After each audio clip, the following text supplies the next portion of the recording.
لسه يا دوب بنقول بسم الله بالله واحد وقع من السما من غير اي باراشوت، وكان اسمه ايثان بالمناسبه. كان نايم وقاعد بيحلم بالفلوس اللي هيجيبها ومش عارف انه هيموت كمان دقيقه، ولما بيصحى بيلاقي رجله مربوطه في صندوق حموله واقع من طياره لكن لسه ماسك فيها بالعافيه. بيقوم وبيحاول يوصل للطياره لكن الشله طبعا بتحاول تطلع هي الاول، فشكله في طخ بوم انزل طير انت احسن، وفي النهايه بيعرف يوصل للطياره وهيعيش. لكن بيلاقي عربيه حمراء في وشه بتاخده وبتنزل على طول على الارض عشان تعمل منه بطاطس مهروسه. الفيلم بيقول لنا بقى ايه اللي بيحصل؟ طبعا لا، بياخدنا على فلاش باك الاول. لكن قبل ما نكمل، اهلا بيكم معانا في فيلمنا النهارده. معانا ومعاكم فيلم الاكشن والمغامرات انشارتد اللي تم اصداره سنه 2022 عشان لو حابب تدور عليه. وطبعا قبل ما نبدا ما تنساش لايكك الجميل، اشتراكك في القناه لو انت مش مشترك معانا عشان يوصلك كل جديد.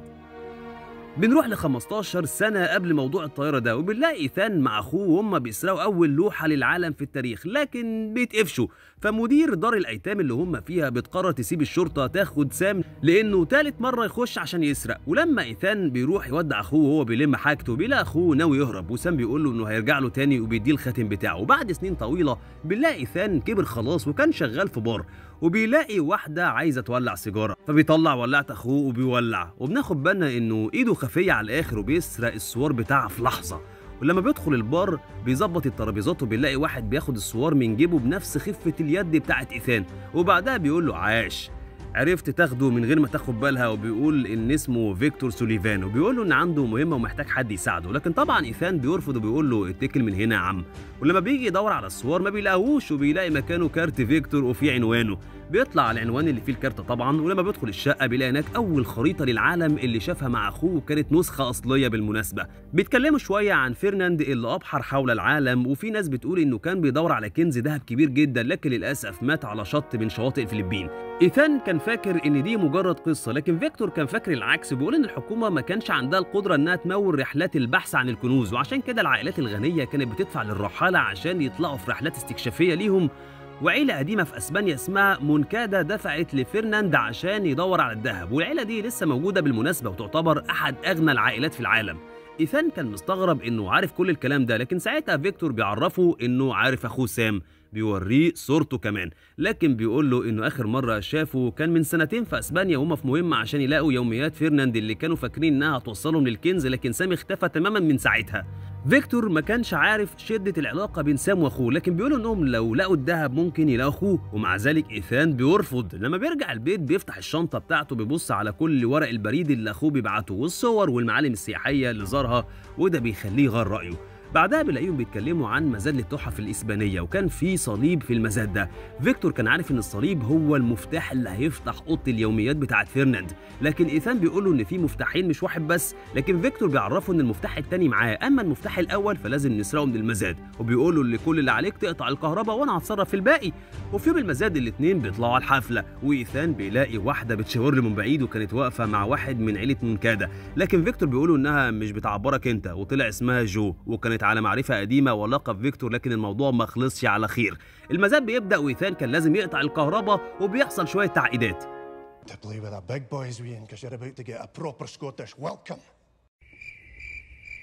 I'm sorry. I have no idea what you're saying. لكن في النهايه بيعمل الهاء برضه، وفيكتور بيعرف يسرق الصليب، وجوه بتحاول توقفه لكن بيهرب منها برضه. لما بيطلع بيلاقي ايثان في العربيه وبياخدوا بعضهم على المطار وبيطلعوا على برشلونه. في الطياره فيكتور بيوريه يوميات قبطان السفينه بتاعت فرناند واللي كان بيتكلم فيها عن ازاي تستعمل المفتاح، لكن طبعا كان على شكل لغز وانهم لازم يدوروا على شجره. لما بيوصلوا بيستنوا واحده اسمها كلوي عشان تساعدهم في الليله اللي مش باين لها ملامح دي. ولما بتوصل وايثان بيعرف نفسه على انه صديق سولي اللي هو فيكتور يعني، بتقول له سولي ما عندوش صحاب. وبنعرف بعدها انه جايب كلوي عشان معاها الصليب التاني. وطبعا لما بتعرف ان سولي جايبه عشان يساعدهم وله حصه في الذهب بتسيبهم وبتمشي. ولما بتمشي سولي بيستغرب وبيسال ايثان فين الصليب، لكن بيطلع ان الهانم سرقته، فبياخدوها جري لحد لما بيمسكوها. وايثان بيقول لها انهم ما كانوش هيختاروا شجره عاديه لانها ممكن تتقطع او تموت، وكانوا يختاروا حاجه تفضل عايشه مع الزمن، وبيقول لها انها محتاجاهم وبيسيبوها تمشي. لكن فعلا بتعرف انها مش هتعرف تعمل حاجه لوحدها، فبتقف وبتديهم المفتاح. وساعتها ايثان بيقول لهم ان الصليب بيتقال عليه صليب المذبح، فبالتالي لازم يتحط على مذبح. والمذبح ده بيكون في كنيسة، وساعتها بنلاقيهم عند كنيسة اسمها سانتا ماريا، واللوجو بتاعها كان نفس الشجرة اللي في المفكرات. فبيرجعوا البيت عشان يجهزوا المعدات. أما ابن العيلة منكادة فبيلاقي إن أبوه هيتبرع بثروة العيلة كلها عشان شايف إن الثروة دي مليانة بدم الناس اللي حاولوا ياخدوها أو يدوروا على الذهب، ومهما حاول يقنعوا دماغه كانت ناشفة، فخلى جو تقتله. أما الثلاثي المرح فبيرجعوا للكنيسة تاني، وإيثان بياخد باله إن سام بعت له ورقة بريد من الكنيسة دي، وبعدها بيلاقي نفق مستخبي في القبو، وكان لازم واحد يروح الجنة وواحد يروح النار على حسب اللغز. فسولي بيطلع فوق للشوارع اللي هي الجنة، وإيثان وكلوي بينزلوا النفق اللي هو النار، وبنلاقي جو ورجالتها بتراقبهم. جو بتمشي ورا سولي، أما باقي الشلة فبتدور على إيثان.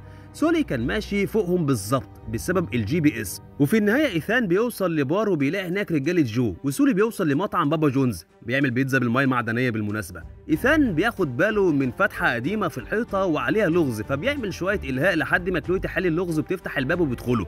بيلاقوا نفسهم في اوضه ضيقه خالص وفي باب في السقف، لكن لما بيحطوا الصليب في الفتحه المكان بيقفل عليهم والميه بتملى الاوضه، وساعتها بيعرفوا ان سولي لازم يفتح الاوضه من عنده من فوق، وهو بيلاقي الفتحه في وشه، لكن ساعتها بيلاقي جو في ظهره.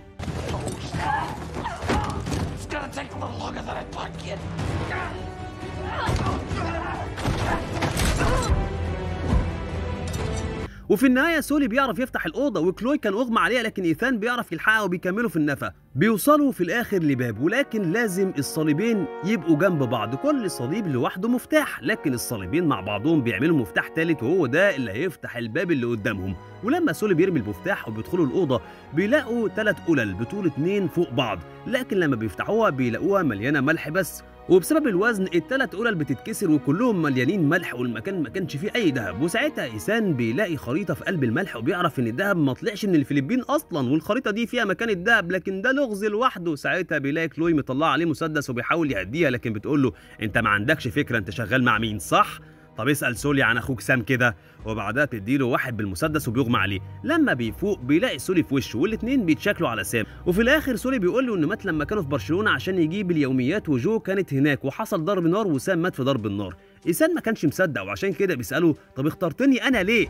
فبيقول له ان سام بيقول ان في لغز اخير في الرحله وحاجه مستخبيه محدش كان عارفها غير سام، وعشان كده كان فاكر انه بعت الدليل ده لاخوه قبل ما يموت. بنلاقي جو بتقول لمنكادة انها ما لقيتش اي ده في الانفاق، وهو بيقول لها انه عارف، وساعتها بنلاقي كلوي داخله عليهم بالخريطه وبنعرف انه شغلها معاه عشان تساعده مكان جو اللي مش عارفه تلاقي اي حاجه. بنروح بعد كده لايثان اللي بعد كل اللي حصل كان ناوي يكمل اللي بدأه اخوه، وبعدها كل واحد يروح لحاله. وبنشوف منكادة مع رجالته وهم بيجهزوا الطياره عشان يطلعوا على الفلبين، وبنشوف الثلاثي المرح اللي بقى ثنائي مرح وهم بيراقبوا المطار، وعلى الطياره كانوا بيتكلموا على خطتهم وازاي هيلاقوا الكنز. ولما بيخلصوا كلام عن الخطه يلخ يلخ يلخ بنلاقي ان جو بتمسك منكادة ولما بتيجي بتدور على كلوي بتلاقيها اختفت، فبتبعت الرجال عشان تلاقيها. وساعتها بنلاقي الثنائي المرح بيطلع من شنطه العربيه اللي في الطياره وبيخشوا عشان ياخدوا الخريطه، والاوضه كانت فاضيه لان الكل بيدور على كلوي. ولما بيحاولوا يهربوا بنلاقي ان بوابه الطياره مفتوحه، واعتقد كان ممكن يهربوا، لكن ايثان بيقف كده في النص عند البوابه وبيسال جو ان كانت قتلت اخوه ولا لا. سوري بيعرف ياخد مظله وبينط من الطياره، اما ايثان فبيفتح مظله الحموله اللي معاه، وده بياخدنا لاول مشهد في الفيلم لما ايثان كان بيحلم بالذهب والفلوس اللي هياخدها. اما كلوي فبيتقبض عليها، ولما بتهرب ما بتلاقيش اي حاجه تعملها غير حاجه واحده بس، بتركب العربيه وبنزين يا معلم وطير، وكلنا عارفين انها خبطت ايثان وخدته معاها. لما عرفت ان مفيش معاه مظله بتقول له يمشي وراها، وبتقوم في الهوا ولكنها قرموط بنت اللذينه، وبتروح على احد الحمولات وبتخليه يمسك فيها جامد وبتخليه يفتح المظله بتاعتها، وبيقعوا في الميه وهم زي الفل. انا عايز اجرب النطه دي يا جدعان. المهم كانوا في الميه بعيد عن اي شط، ولما بيوصلوا اخيرا للشط بيطلعوا على فندق عشان يروقوا على حالهم شويه، وبيقعدوا يظبطوا الدنيا، وبعدها بيبداوا يدوروا على مكان الكنز. ايثان كان عارف ان جو بتدور في المكان الغلط لانها بعيده شويه حلوين عن المكان الصح، وهم برضه مش عارفين مكانه فين لحد ما يحل اللغز الاخير ده.